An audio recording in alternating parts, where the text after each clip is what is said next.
वचन दिले तू मला मालिकेच्या आजच्या भागामध्ये आपण पाहणार आहोत की आता इकडे ऊर्जा आणि त्याचसोबत शौर्य हे दोघंही जण बोलत असतात.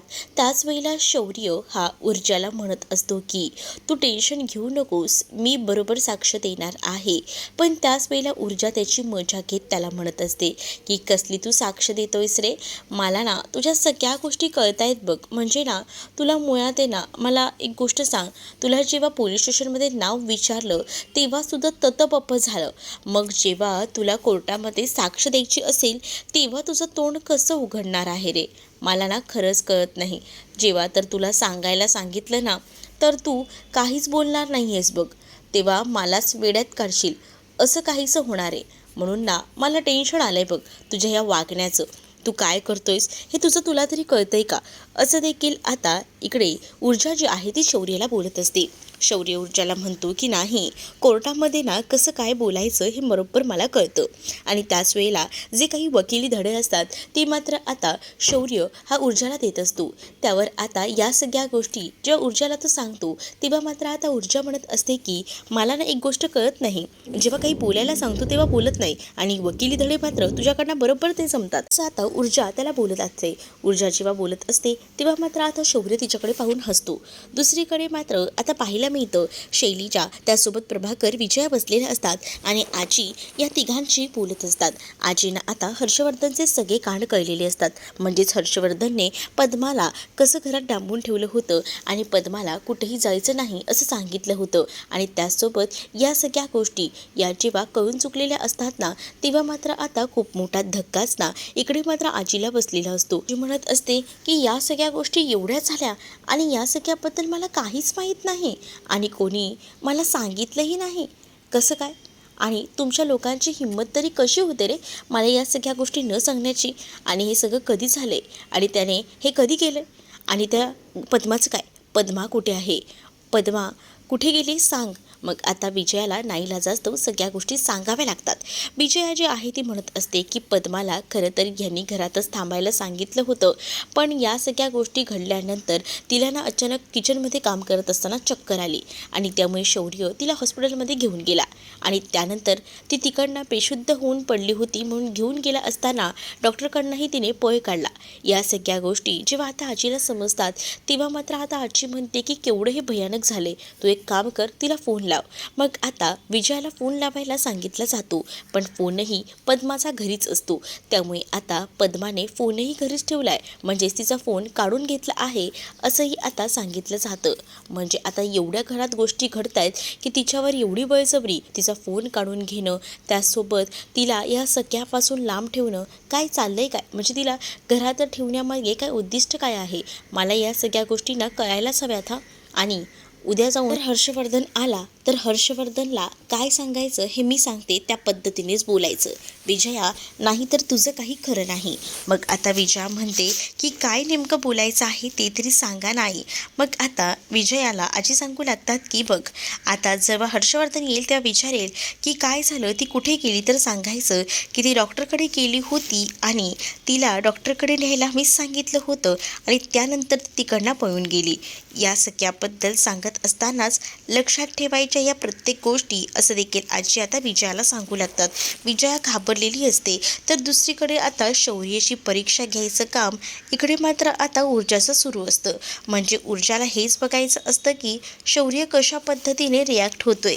म्हणजे कोर्टात जेव्हा हजारो प्रश्न विचारले जातील तेव्हा हा कशा पद्धतीने उत्तर देईल हे सुद्धा तिला अपेक्षित होतं. आणि त्यामुळेच ना आता ती त्याला म्हणत असते की सांग ना काय झालं आहे, कसं बोलायचं, जेव्हा तुला या सगळ्या गोष्टी विचारतील तेव्हा तुला या प्रश्नांची उत्तरं द्यायची आहेत. मग आता कोर्टात जसा हा प्रश्नांच्या भडीमाराचा प्रोग्राम सुरू होतो तसंच आता ऊर्जा मुद्दामून शौर्यावर तसे आरोप करू लागते. आणि तुम्ही हे सगळं पाहिलं आहे, मग हे सगळं कुठे पाहिलं, कसं काय प्रकार घडला होता? हा प्रकार रस्त्यावर घडला होता आणि तिथे खरं तर देवीची मिरवणूक चालली होती आणि तेव्हा हा प्रसंग घडला आणि त्यावेळेला मी तिथे होतो आणि म्हणूनच मी या मुलीचा जीव वाचवला. मग कसं कळलं की तू ती हे करत असताना त्या मुलीने चोरी केली होती की नाही, म्हणजेच जर तिने चोरी केली असेल तेव्हाही ती तिथं पळू शकते. असं नाही की तिच्यावर विनयभंग झाला आहे म्हणून ती पळते. नाही नाही, चोरी नाही झाली होती, कारण तिच्या चेहऱ्याचे हावभाव बघून मी ओळखत होतो ना, ती मुलगी किती हुशार आहे आणि किती समंजस आहे ते, आणि ती हे सगळं करणं शक्यच नाही. आणि मुळात आहे ना, तिच्यावर जो हल्ला झाला होता त्यामुळेच ती पळत होती. अरे नाही, आपल्याला ही उत्तरं कोर्टात देऊन चालणार नाही आहेत. शौर्य, तुला कळतंय का? कोर्टामध्ये आपल्या समोर हर्षवर्धन जहागीरदार असणार आहेत आणि त्याला तो प्रश्न विचारणार, तेव्हा त्याला त्या प्रश्नांची उत्तरं आपल्याला तशीच द्यायला हवी आहेत. आणि त्याचसाठी आपल्याला व्यवस्थित तयारी करायची. तू आताच जर असं ततपप करत असशील तर तिथे आपली केस जी आहे ना ती वीक पडेल. आणि काही झालं ना तरी आता ही केस वीक पडायला नको आहे. माझी ही केस, यासाठी मी बरीच स्वप्न पाहिली आहेत आणि ती स्वप्न मला पूर्ण करायची आहेत. ही माझी जी केस आहे ना ती पहिल्यांदा आहे आणि ही केस काही झालं तरी मी जिंकून दाखवणारच. मला ही केस फक्त केसच्या दृष्टीने जिंकायची नाही आहे, मला 2 टाईपने हे जिंकायचं आहे, असं देखील आता ती म्हणत असते. आणि त्याच वेळेला दुसरीकडे मात्र आता ती म्हणते की माझ्यासाठी ना पद्मा हे फक्त निमित्त आहे. म्हणजेच पद्माची ही केस माझ्यासाठी निमित्त जरी असली ना तरी हे माझ्यासाठी आयुष्य घडवणार आहे. कारण मी पहिल्यांदा कोर्टात जाऊन उभी राहणार आहे आणि एवढ्या मोठ्या वकिलाशी झुंज देणार आहे आणि ती झुंज मला यशस्वीसुद्धा पार पाडायची आहे आणि त्याचसाठी मी काही करायला तयार आहे, असं देखील ती आता म्हणत असते. आणि मी सुद्धा कायम तुझ्यासोबत आहे, असं काहीसं लाजूनच इकडे शौर्य बोलत असतो. आणि जेव्हा शौर्य या सगळ्या गोष्टी बोलतो ना तेव्हा मात्र आता त्याला अगदीच ना ऊर्जासोबत कायम राहावं असं वाटत असतं. म्हणजेच कसं, शौर्यला आता ऊर्जा म्हणत असते की या केसच्या निमित्ताने आपण नेहमीच भेटत राहतो आणि आपली ही भेट अशीच होत राहावी असं मला वाटतं. तर आता शौर्यही म्हणत असतो की मलाही तेच वाटतं, मीही त्याच परीने प्रयत्न करतोय. दुसरीकडे आता शिर्के साहेब हे आता कंटिन्यू त्या हर्षवर्धनला कॉल करत असतात. हर्षवर्धन दिल्लीला गेलेला असतो आणि त्यामुळे आता त्याच्या कामामध्ये त्याचे कॉल जे आहेत ते उचलणं होत नाही. पण ज्या वेळेला आता त्याची नजर फोनवर जाते तेव्हा तो पहिल्यांदा शिर्केंना कॉल करतो आणि शिर्केंना म्हणत असतो की बोला शिर्के, काय काम काढलं आणि इतके कॉल. त्याच वेळेला तुम्हाला माहिती आहे का, तुम्ही इथे नसताना काय झालं आहे, काय घडलं आहे सांगा ना. त्या विक्रांतच्या 4ही मुलांना त्या उचललं आहे. मग ते 4ही मित्र जर उचलले गेले असतील तर पुढे काय? मग आता हर्षवर्धनला टेन्शन येतं. हर्षवर्धन म्हणतो की काय, हे कसं झालंय आणि कधी झालंय? नाही नाही, याच्यावर काहीतरी तोडगा तर काढायलाच हवा. थांबा, मी बघतो काय करायचं आहे ते, असं बोलून आता मात्र तो विचार करू लागतो. आणि त्यानंतर तो म्हणतो, विक्रांत तर सेफ आहे ना? हो, विक्रांत सेफ आहे, विक्रांतची तुम्ही काळजी करू नका, असं देखील आता हर्षवर्धन सांगू लागतो. आणि म्हणतो की तुम्ही माझ्यावर सोडा, मी करतो, त्या मुलांची सुटका मी करतो, तुम्ही टेन्शन घेऊ नका, असं देखील आता हर्षवर्धन त्या शिर्केंना सांगतो.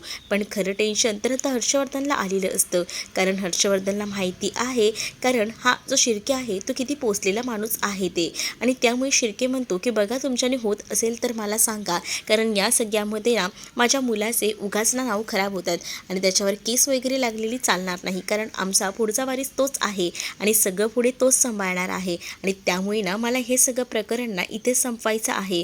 म्हणून मी तुम्हाला सांगतोय की बघा, तुमच्या परीने होत असेल तर, नाहीतर मलाही माझे वर फोन फिरवावे लागतील, कारण मला ना माझ्या मुलावर एकही केस नको आहे, असं देखील आता इकडे बोलत असतो. आणि शिर्के जेव्हा या सगळ्याबद्दल बोलतो ना तेव्हा मात्र आता खूप मोठा धक्काच ना हर्षवर्धनला बसतो.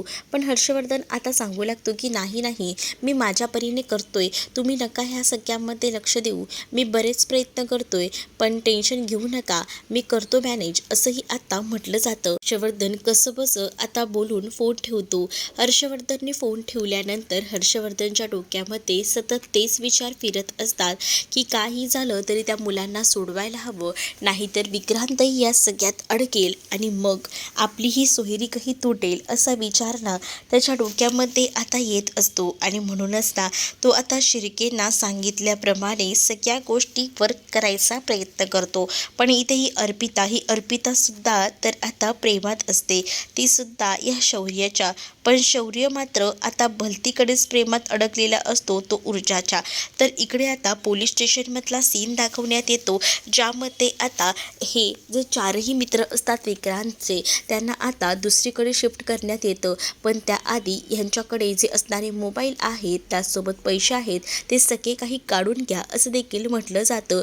पैसे काढून घेतल्यानंतर मोजाही, नाहीतर ह्यांना असं वाटेल की पोलीस यांच्या पाकिटातले पैसेही गायब करतायत की काय.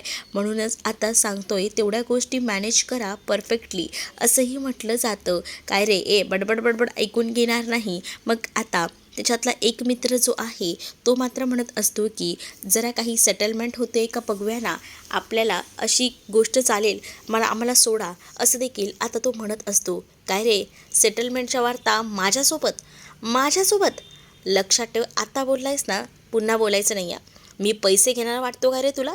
हां, तुला काय वाटलं हलक्यामध्ये घेतलं का झालं? उचला रे यांचं सगळं गायब करा, यांच्या पाकिटातले पैसे काढा, मोबाईल घ्या, जप्त करा असं सांगितलं जातं. आता तिकडनं त्या मुलांना घेऊन गेलं जातं. मग आता इकडे मात्र विचारलं जातं की आता काय करायचं आहे, म्हणजे यावर काही मार्ग आपण काढायला हवा ना. कसा काढायचा आहे मार्ग? हो, मार्ग काढूया ना. त्यासाठी पर्याय आहेतच की, आपल्याला मिळतील पर्याय. मग काय पर्याय आहे असं विचारलं जातं. अरे यांना ना आपल्याला गुजरातच्या बॉर्डरवर नेऊन सोडायचे. मग बघूया कुठून शोधाशोध होते ती या हर्षवर्धन जहागीरदारची. त्याला काही झालं तरी पोरं भेटणार नाही असं देखील आता म्हटलं जातं. दुसरीकडे मात्र आता शौर्य आणि ऊर्जा हे दोघंही जण बोलत असतात. त्याच वेळेला आता शौर्यला सुद्धा जास्तीत जास्त वेळ ऊर्जासोबत घालवायला आवडत असतो. आणि ऊर्जा आता म्हणत असते की मला ना माझी ही केस 2 पद्धतीने जिंकायची आहे आणि माझ्यासाठी ही लढाई तितकीच महत्त्वाची आहे. हर्षवर्धन जहागीरदार यांच्या समोर ही लढत आहे आणि ही लढाई मी जिंकणारच, काही झालं तरीसुद्धा असं देखील आता ही शौर्यला बोलते. आणि जेव्हा ऊर्जा या सगळ्याबद्दल शौर्यशी डिस्कस करते ना, तेव्हा मात्र आता शौर्यलाही भारी वाटू लागतं आणि शौर्यला सुद्धा हेच हवं असतं. पण आता ऊर्जा बोलून गेलेली असते की या सगळ्या ज्या गोष्टी आहेत त्या गोष्टींमागे नक्कीच काहीतरी गडबड आहे हे शौर्यला कळतं. म्हणजेच आता शौर्यला हे माहिती असतं की ऊर्जासाठी ही एक केस आहे, पण हर्षवर्धन जहागीरदारसोबत अजून हिचा काय संबंध आहे असाच विचार ना आता शौर्याच्या डोक्यामध्ये येत असतो. कारण त्यालाही कळत असतं की नक्कीच काहीतरी गडबड आहे, पण ती गडबड काय आहे आणि काय नाही हे सुद्धा त्याला आता शोधून काढायचं असतं. आणि त्याचमुळे तो आता तिला म्हणत असतो की मलाही तुझ्यासोबत कायम असंच हसत खेळत राहायला आवडेल.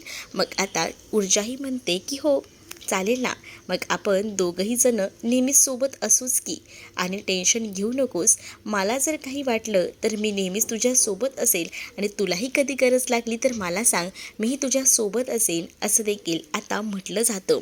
तर दुसरीकडे मात्र आता शौर्य ऊर्जाच्या त्या बोलण्याचा विचार करत असतो आणि त्याच्या आता लक्षात आलेलं असतं की म्हणजे माझ्या बाबांचा आणि हिचा अजून दुसरा काहीतरी संबंध आहे असं आता त्याला कळलेलं असतं.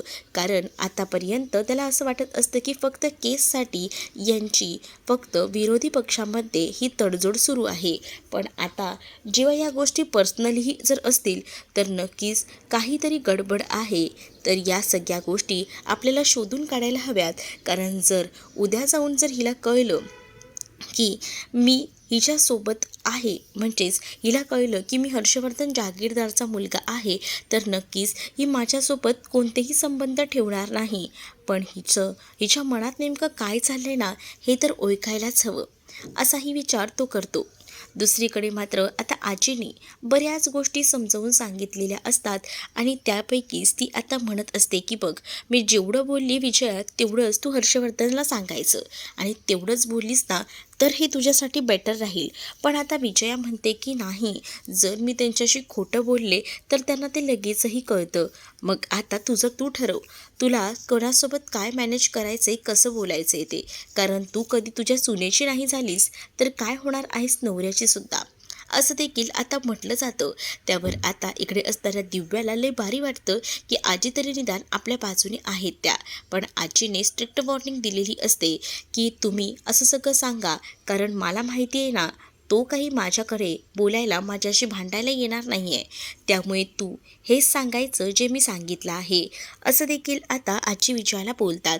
आणि त्यानंतर आता त्या रूममध्ये जायला निघतात. जेव्हा त्या तिकडनं जात असतात ना, तेव्हा मात्र आता तिकडे दिव्या येते आणि दिव्या आजीला मिठी मारते आणि आजीनं म्हणत असते की आता आजी मला खूप बरे वाटते, म्हणजे या घरात मला कोणाचा तरी आसरा आहे असंच वाटते. नाहीतर ना मला तर हेच वाटत होतं की माझ्याकडनं सगळंच काही गेलं, पण आता तुम्हीही माझ्यासोबत आहात, मला बरं वाटलं, असं देखील आता दिव्या आजींना बोलत असते. तर आजी आता रूममध्ये जायला निघतात. तर विजया आणि त्याचसोबत शैलेजा या दोघीच तिथे उभ्या असतात. आणि विजय आणि शैलेजा जेव्हा दोघीच उभ्या असतात ना, तेव्हा प्रभाकर, दिव्या सगळीजण निघून जातात. पण आता शैलेजा ही विजयाला आधार देत असते.